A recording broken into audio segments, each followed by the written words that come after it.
Selamat siang, perkenalkan nama saya Maria Normayanti Delanangkur dengan NIM 2003030020, semester 1, kelas A, jurusan Sosiologi.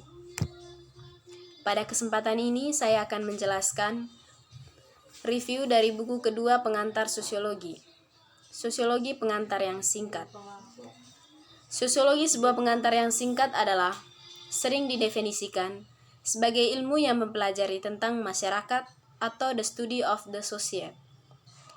Sebagai sebuah disiplin ilmu, sosiologi sering mengkaji fenomena sosial yang cakupannya amat luas, meliputi bagaimana manusia berinteraksi dengan manusia lainnya dan bagaimana perilaku manusia dipengaruhi oleh struktur sosial, institusi sosial sehingga muncul gejala-gejala sosial yang bisa diteliti. Batasan sempit dan format pengantar sangat singkat ini membebaskan saya dari kewajiban memetakan disiplin ilmu secara komprehensif.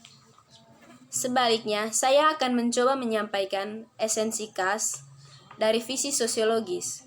Ini akan dilakukan dalam 3 tahap. Yang pertama, saya akan menjelaskan status file perusahaan dengan mempertimbangkan apa yang dimaksud dengan menggambarkan sosiologi sebagai ilmu kemasyarakatan. Pada bab 2, 3, dan 4, saya akan mencoba menjelaskan beberapa di antaranya asumsi fundamental. Pada bab yang terakhir, saya akan mencoba menjelaskan usaha sosiologis dengan menyingkirkan dari beberapa popular penipu.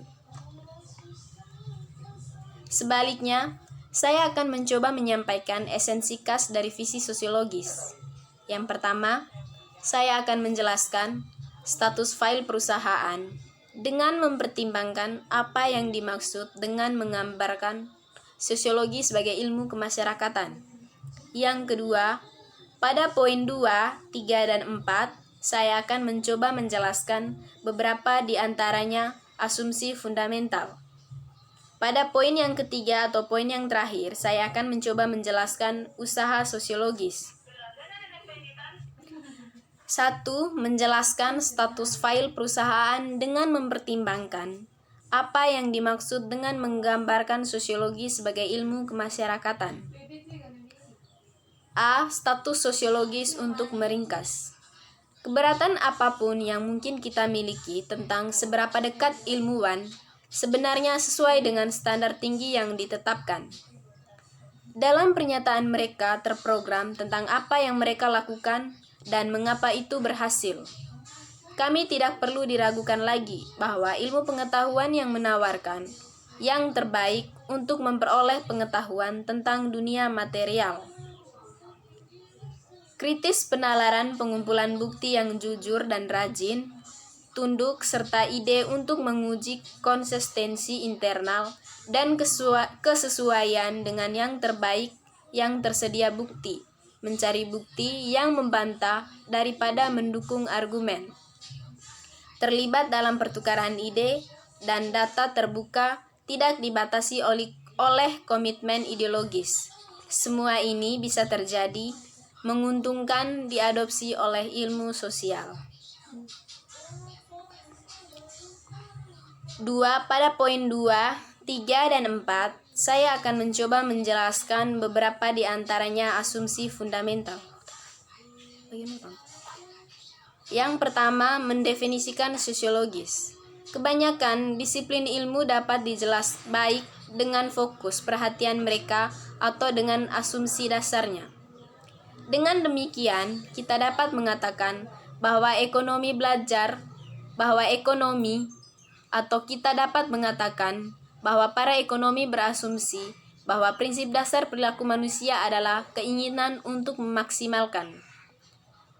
Jika kita dapat membeli produk yang sama di 2 toko dengan 2 harga berbeda, kami akan membeli yang lebih murah daripada asumsi sederhana itu yang semakin kompleks berputar.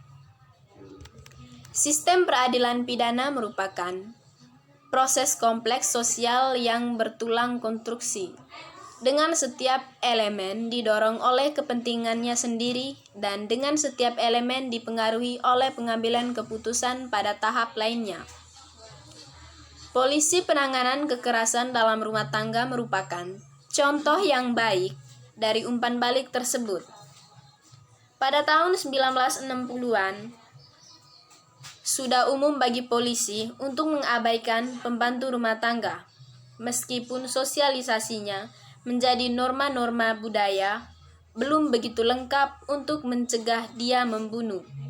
Dia melakukannya cukup terinternalisasi aturan-aturan yang menyuarakan masyarakat dalam dirinya telah mencegah merasa nyaman dan apa yang telah dilakukan.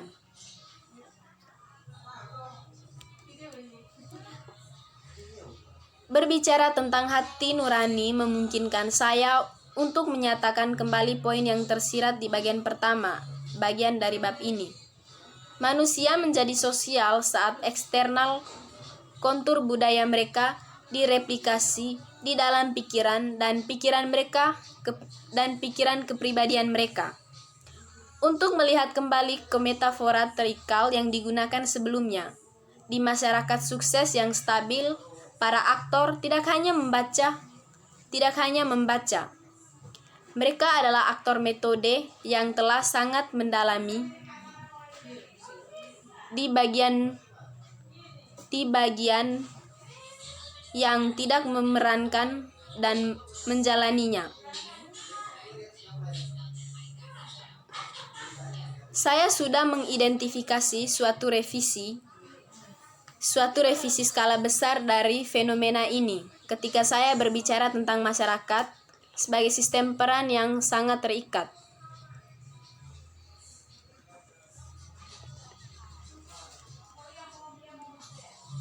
Dalam menulis buku ini, saya sadar dari tanggapan yang mungkin dari komunitas sosiolog.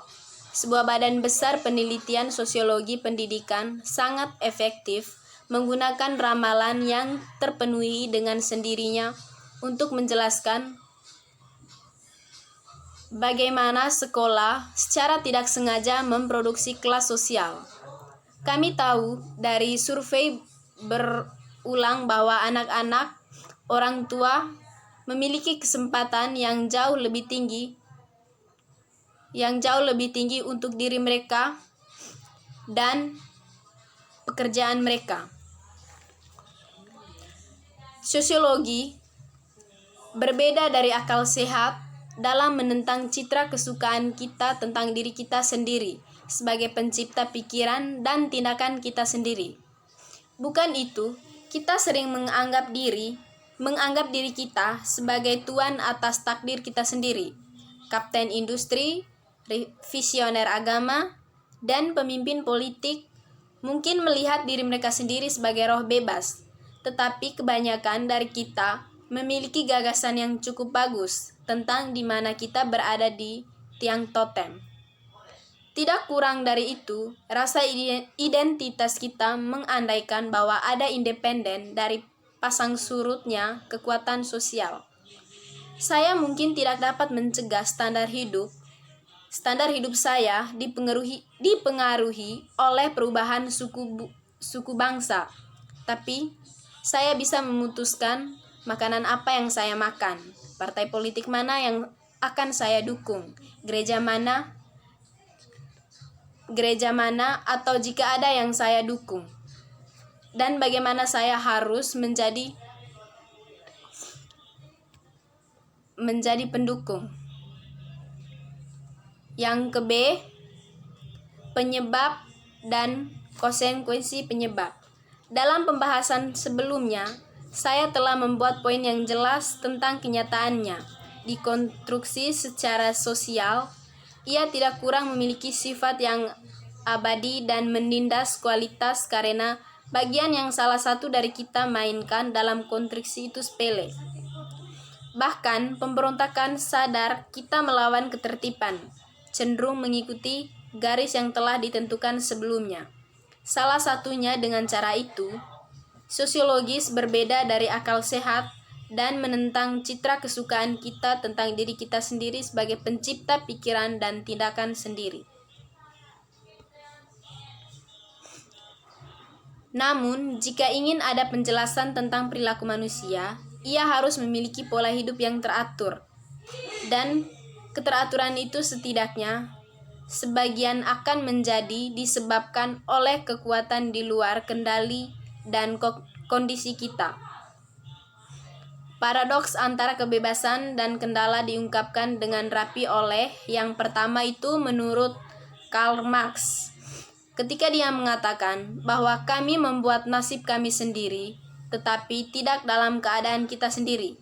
Yang kedua itu menurut Blinday, dalam acara televisi populer yang menampilkan pria atau wanita muda yang memenuhi syarat memilih tanggal dari 3 kontestan dari jenis kelamin lain yang mungkin dilihat oleh penonton tetapi tidak dilihat oleh orang lain. Yang ketiga itu menurut Durkheim, maka angka bunuh diri suatu masyarakat adalah ditentukan oleh sifat sosial kembar dari regulasi dan integrasi, maka tanggung jawab setiap individu untuk bunuh diri harus dibatasi. Terlebih lagi dalam mode sosial. Sosiologi interaksionis terlihat dalam bentuknya yang paling radikal dalam teori pelabelan kejahatan, membebaskan kita dari tindakan kita sendiri. Yang pertama itu konsekuensi yang tidak diinginkan. Salah satu untaian gelas sosiologis adalah prinsip ironis yang hasilnya tidak terduga. Sebagai penyair Stolandia, Robert Burns secara ringkas mengatakan, rencana terbaik dari tikus dan manusia di belakang geng. Yang ke-C, dunia modern. Pengamat yang diamati sosiologis memiliki hubungan yang tidak bisa dengan materi pelajarannya. Meskipun kita dapat melihat sebagai disiplin intelektual tanpa kepentingan yang berdiri sendiri dari dunia yang diamati, sosiologi itu sendiri merupakan gejala yang paling mendasar, hal-hal yang dijelaskannya. Dalam karyanya tentang Puritans dan Sains, Robert Merton berpendapat bahwa agama orang Yahudi dan kemudian Kristen adalah kekuatan rasionalisasi. Menurut Merton, apa yang dibuat modern ilmu pengetahuan mungkin bukan kemajuan teknis di instrumentasi jadi sebanyak cara baru memandang dunia. Menurut Merton, apa yang dibuat modern pengetahuan mungkin bukan kemajuan teknis. Yang pertama itu menurut filsuf Arab abad ke-14 membuat pengamatan sosiologis, salam kursus dan tulisan filosofi dalam sejarah mereka. Yang kedua menurut anomi dan tatanan sosial ini adalah tautan yang sedikit dibuat-buat, tetapi saya ingin kembali ke alam tatanan sosial dan penyebab kejahatan dan topik egalitarianisme.